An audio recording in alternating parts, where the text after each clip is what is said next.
The front door slammed at 1 a.m., and I dropped my spoon into the cereal bowl. Ethan stood in the doorway, tie loose around his neck, rain still clinging to his shoulders in dark patches, and the smell of wet asphalt drifted in behind him. He didn't say a word. He just stared at the kitchen tile like it owed him an explanation. I set the bowl down slow, the ceramic clicking against the counter, and asked what happened, but he only shook his head and dragged a hand down his face, his knuckles white around his car keys. The refrigerator hummed behind me, the only steady sound in the apartment. He finally spoke, voice cracked like a dropped glass, telling me Sarah had ended it in the parking lot outside her office, in front of her coworkers, over something he still couldn't fully explain. I pulled a chair back from the table, the legs scraping against the floor, and told him to sit, and for once he didn't argue. His hands shook when he tried to unknot his tie, so I reached over and did it for him, my fingers brushing the damp collar of his shirt, and he went still under my touch in a way that made the air in the kitchen feel thinner. I made him tea because it was the only thing I knew how to do with my hands right then, and the kettle screamed against the silence between us. When I set the mug down in front of him, steam curling up past his jaw, he wrapped both palms around it like it was the only warm thing left in his life. He looked up at me then, eyes red-rimmed under the flickering overhead light, and asked if it was normal to feel more relieved than sad, and I didn't have an answer that wouldn't reveal too much of myself. I told him relief wasn't a crime.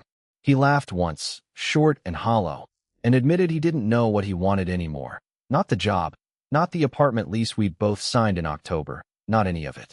I sat across from him in silence, watching the tea go cold between his hands, watching him unravel piece by piece in a way I'd never seen from him before, not once in the 3 years we'd shared these 4 walls. Somewhere past 2 a.m., he finally stood, chair legs scraping again, and instead of heading to his room, he lingered by the hallway, looking back at me with an expression I couldn't name, something raw and unguarded that I'd spent years pretending not to hope for. Then he said 5 words that stopped my breath cold. "Don't go to bed yet." I stayed at the table while he disappeared down the hall, and when he came back, he wasn't in his work clothes anymore, just a faded gray t-shirt and sweatpants, his hair damp from splashing water on his face. He dropped onto the couch instead of his room, patting the cushion beside him without looking at me, and the leather creaked under his weight in the quiet apartment. I sat, careful to leave space between us, but he closed most of it himself, his knee pressed against mine, warm through the thin fabric. The TV stayed off. Streetlight leaked orange through the blinds, striping across his face in bars of light and shadow. He talked for almost an hour, about Sarah, about the 2 years he'd spent trying to convince himself he was happy, about a heaviness he said he'd carried since college that he never had words for until tonight. I listened, my own chest tightening with every sentence, because some of what he described sounded less like grief over a breakup and more like a man circling something he wasn't ready to name. At one point his hand landed on my forearm, just resting there, fingers loose, and I had to force myself to breathe normally instead of counting every second his skin touched mine. I told myself this was grief talking, nothing more, and that I needed to be smart about this, needed to protect the fragile thing I'd built over 3 years of pretending I didn't watch him a beat too long across the kitchen. So when he finally drifted, head tipping toward my shoulder, eyes fighting to stay open, I gently shifted away and told him he should sleep in his own bed. He blinked at me, confused, almost hurt, but I kept my voice even and firm, the kind of voice I used when I needed him to believe I meant it. He nodded slowly, stood, swayed slightly with exhaustion, and paused at the hallway entrance again, one hand braced on the wall. He didn't ask me to follow this time. Instead, he said, quiet, almost to himself, that he was glad it was me who opened the door tonight and not anyone else. Then he walked away, and I sat alone on the couch in the orange-striped dark, my forearm still warm where his hand had been, making a promise to myself that I would keep this distance no matter what it cost me, because I couldn't survive hoping for something that wasn't mine to hope for. The distance lasted exactly 4 days before it cracked. I kept my door shut earlier, left for the gym before he woke, timed my kitchen visits around his work schedule like I was avoiding a stovetop still hot from the flame. On the 5th night, he cornered me anyway, blocking the hallway with one shoulder against the wall, arms crossed, jaw tight under the dim hall light. He asked, flat out, why I'd been avoiding him since the couch, why I flinched every time our hands got close reaching for the same mug. I told him he was imagining things, but my voice betrayed me, thin and too fast, and he saw straight through it the way he always did. He stepped closer, close enough that I caught the mint of his toothpaste, close enough that the hallway suddenly felt half its normal width. He said he needed to know if what happened on the couch meant something, or if I was just being a good friend, because he'd spent 4 days replaying my hand on his collar and couldn't make it stop. My pulse hammered against my throat. I told him the truth wouldn't change anything, that some things were better left alone, safer for both of us, especially days after his ex walked out on him. He shook his head hard, told me he wasn't asking because of Sarah, that this had nothing to do with her, and something in the certainty of his voice cracked the wall I'd spent 3 years building. I finally admitted it, quiet and clipped, that yes, it meant something, that it had meant something for longer than 4 days, longer than he probably wanted to hear. His breath caught audibly in the narrow hallway. He didn't move away like I braced for. Instead, he reached out and gripped my wrist, not pulling me closer, just holding on, like he needed proof I was real and not something his grief had invented. Neither of us spoke for a long moment, the refrigerator humming somewhere behind us, a car alarm wailing faintly down the street. Then he let go, stepped back, and told me he needed time to think, that he wasn't running from what I'd said, but he couldn't promise anything yet either. He walked into his room and shut the door softly, no slam this time, and I stood alone in that narrow hallway with my wrist still burning where his fingers had been, uncertain if I'd just ruined everything or finally cracked it open. The lease renewal notice showed up on the kitchen counter 3 days later, sitting between the mail and an unopened bill, and neither of us mentioned it out loud. Ethan had barely spoken since the hallway, polite but guarded, passing me coffee mugs with careful distance, like the air between us had turned to glass. I found the envelope again that Thursday evening, the property manager's deadline circled in red ink, 2 weeks to renew or vacate by the end of the month. My stomach dropped reading it. 2 weeks felt like nothing and everything at once. I left it on the counter, unwilling to be the one who brought it up first, unwilling to force his hand after what I'd already confessed in that hallway. He found it that night, standing over the counter under the kitchen light, reading the notice twice before looking up at me across the room. He asked, voice low, if I still wanted him as a roommate after everything I'd said, or if this was my way of quietly pushing him out the door. I told him I wasn't pushing anyone anywhere, that the confession didn't come with strings, that he could sign that lease and things could stay exactly as complicated and unresolved as they already were if that's what he needed.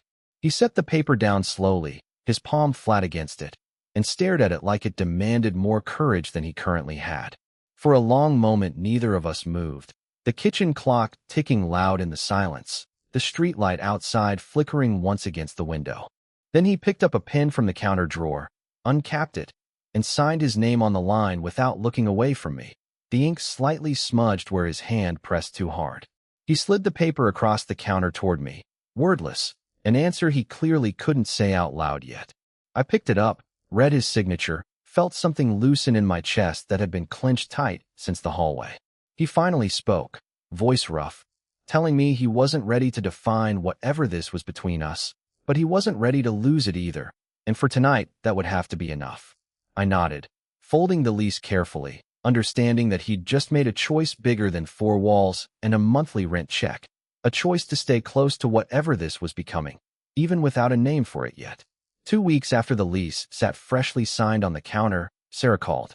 I heard Ethan's phone buzz against the coffee table on a Sunday afternoon, saw her name flash across the screen before he snatched it up and walked onto the balcony, sliding the glass door shut behind him. I stayed on the couch pretending to read, watching his silhouette through the glass, his free hand raking through his hair the way it did when he was stressed. The call lasted almost 20 minutes. When he came back inside, his face was unreadable, jaw tight, eyes somewhere far away. He said Sarah wanted to meet for coffee, said she'd been doing some thinking, said maybe they'd both said things in that parking lot they didn't mean. Something cold settled in my chest, heavier than I expected. I told him that sounded like a good thing, forcing my voice level, forcing myself to mean it even though every word tasted like ash. He didn't answer right away, just stood there turning his phone over in his hand like it might give him a different set of instructions.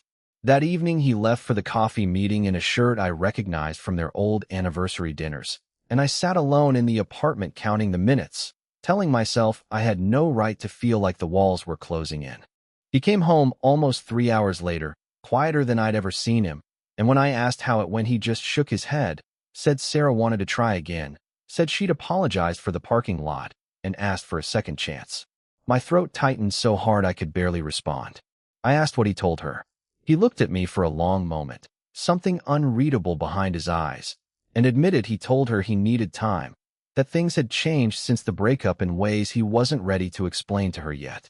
Relief and dread tangled together in my chest, because needed time wasn't a no, and I understood then how easily I could lose him to a life that made more sense to everyone but me. He went to his room without another word, and I sat in the dark living room feeling something I hadn't let myself feel in 3 years. The real, physical fear of watching him walk back into a life that had no place for me in it.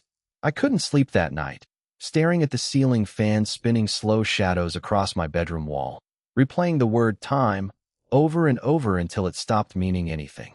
Around midnight, I gave up, padded barefoot into the kitchen for water, and found Ethan already there, sitting on the counter in the dark, the fridge light the only thing illuminating his face. He looked up when I entered, startled, like he'd been caught doing something he shouldn't. Neither of us said anything for a moment, the hum of the refrigerator filling the silence, the tile cold under my bare feet. I couldn't hold it in anymore. I told him I needed to say something before he made any decision about Sarah, before he let politeness or history choose for him. My hands were shaking, but I kept going, telling him I was in love with him, that it wasn't grief or convenience or some passing thing born from one heartbroken night on the couch, that it had been building for years before Sarah ever walked out that parking lot. He slid off the counter slowly, closing the distance between us until we stood inches apart under the dim kitchen light. His breath was unsteady. He admitted he'd known, somewhere underneath all his confusion, that meeting Sarah for coffee had felt like going through motions instead of chasing something real, that every time he pictured a future, my face kept showing up in it uninvited. My chest ached hearing it. Hope and fear knotted together, so tight I could barely breathe. He reached up, cupping the side of my face with a hand that trembled slightly, and said he was terrified, not of me, but of everything this meant for the life he'd always assumed he'd live. I told him I wasn't asking him to have it figured out tonight, just asking him to stop pretending he didn't feel it. For a long moment he just looked at me, thumb brushing once along my jaw, and then he said my name, quiet and certain, like he was testing how it sounded now that the truth was finally out between us. The refrigerator hummed on behind us, forgotten, while something unspoken finally settled into place, fragile but undeniably real. Morning came too fast, sunlight slicing through the blinds and thin gold bars across the kitchen floor where we'd stood the night before. Ethan was different that day, steadier somehow, like admitting the truth out loud had loosened something he'd been holding rigid for weeks. But by afternoon his phone buzzed again, and this time it wasn't Sarah, it was his brother, calling about a family barbecue that Saturday, the kind of event where cousins asked pointed questions and uncles made jokes that assumed a very specific kind of life for him. He hung up and stood frozen in the doorway, phone loose in his hand, color draining slightly from his face.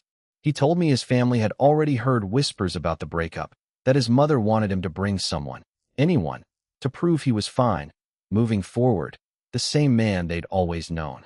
I watched something old and afraid resurface behind his eyes, the same fear I recognized from years of hiding pieces of myself at family dinners of my own.